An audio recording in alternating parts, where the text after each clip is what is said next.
Shalom, praise God. Be light in the world என்ற தலைப்பில் எண்ணாகமம் 18ஆம் அதிகாரத்தில் உள்ள சிந்தனை துளிகளை வெளிச்சத்தில் காண்போம். எண்ணாகமம் 18ஆம் அதிகாரத்தை தியானிக்கும் போது ஆசாரியர்களும் மற்றும் லேவியரும் செய்கிற பொறுப்புகளையும் கடமைகளையும் விளக்குகிறதா இருக்கிறது. கோராகும் அவனை சார்ந்த 250 பிரபுக்களும் மோசேக்கும் ஆரோனுக்கும் கர்த்தர் கொடுத்த அதிகாரத்தை எதிர்த்து கலகம் செய்தனர். அவர்களை தேவன் ஆக்கினைக்குள்ளாக தீர்த்தார். இந்த முறுமுறுப்பு தேவனுக்கு விரோதமானது. தேவனுடைய நியாய தீர்ப்பும் இதனால் அவர்களுக்கு வருகிறது.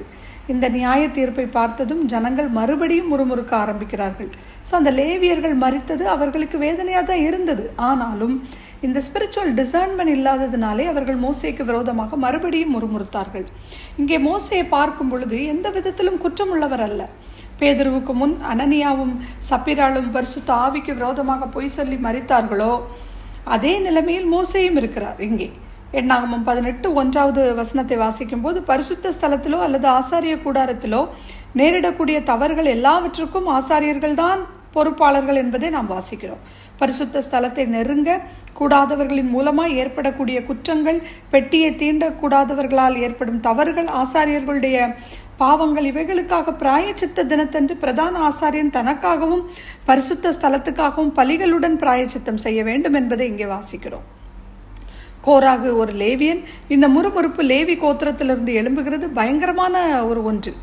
ஆகையினால் தான் அவர்களுடைய பொறுப்பு என்ன என்று கர்த்தர் கூறுகிறார். ஸோ நாமும் இன்றைய நம்முடைய குடும்பத்திற்கும் கிறிஸ்தவ சமுதாயத்திற்கும் சபைக்கும் பொறுப்பாளிகளாக இருக்கிறோம். இந்த நாட்களிலே அநேகர் இதை ஈஸியாக எடுத்துக்கொண்டு தம்முடைய மனம் போல வாழ்ந்து கொண்டு சபையானது தூரம் போய் கொண்டிருக்கிறது. ஆனால் நாம் இதிலே சிந்திக்க வேண்டிய ஒரு நிலையில் நாம் இருக்கிறோம். எண்ணாகமம் 18:2-3 வாசிக்கும் போது ஆரோனும் அவன் புத்திரர்களும் பரிசுத்த ஸ்தலத்தின் பனிமூட்டுகளும் பலிபீடத்துக்கும் பொறுப்பாளர்கள் என்று கர்த்தர் சொல்லுகிறார். அதாவது ஆசாரியர்களாக இருப்பவர்களுக்காக தேவன் அசைவாட்டும் காணிக்கை ஒழுங்குபடுத்துகிறார். இங்கே இந்த அசைவாட்டும் பலி எரிக்கப்படுவதில்லை, ஆனால் அது ஆசாரியர்களுக்கு கொடுக்கப்பட வேண்டும். Verses 8-19 வரை நம்ம வாசிச்சோம்னா ஆசாரியருக்கான உணவிற்கான ஒழுங்குகள் கொடுக்கப்பட்டன.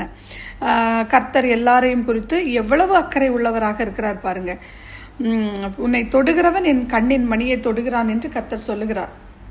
ஸோ நாம் நாளைய தினத்தை குறித்த கரிசனையோடு உள்ள கர்த்தர் நமக்கு உண்டு. எனவே நாம் சோர்ந்து போக வேண்டாம்.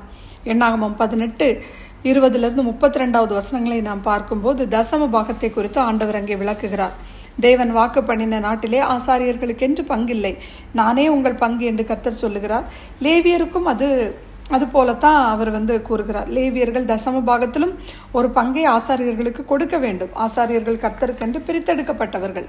நீங்களும் நானும் ஆண்டவருக்காக பிரித்தெடுக்கப்பட்டவர்கள். நமக்கு பங்கும் சுதந்திரமும் எல்லாமே அவர் ஒருவர் தான்.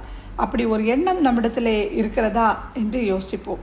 உங்களுக்கு மாதம் தோறும் வருகிற சேலரியை நாம் நம்புகிறோமா, இல்லை நம்ம சம்பத்தை நம்புகிறோமா, அல்லது உண்மையாகவே நம் நம்பிக்கை பிதாவாகிய தேவன் மேலும் குமாரனாகிய இயேசு கிறிஸ்துவின் மேலும் இருக்கிறதா? ஏனென்றால் இயேசு கிறிஸ்துவின் மேல் நம் நம்பிக்கை இருக்கும்போது அது நம்மை வழி நடத்தும்.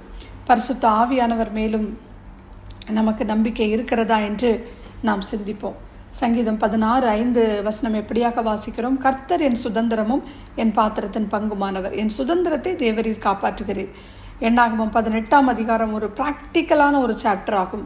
தசம பாகம் பெறுகிறவர்கள் தசம பாகம் கொடுத்தே ஆக வேண்டும். கர்த்தராக இயேசு கிறிஸ்து, வேத பாரகர், பரிசேயர் என்பவர்களுடைய நீதியிலும் நம்முடைய நீதி அதிகமாக இருக்க வேண்டும் என்று கூறுகிறார்.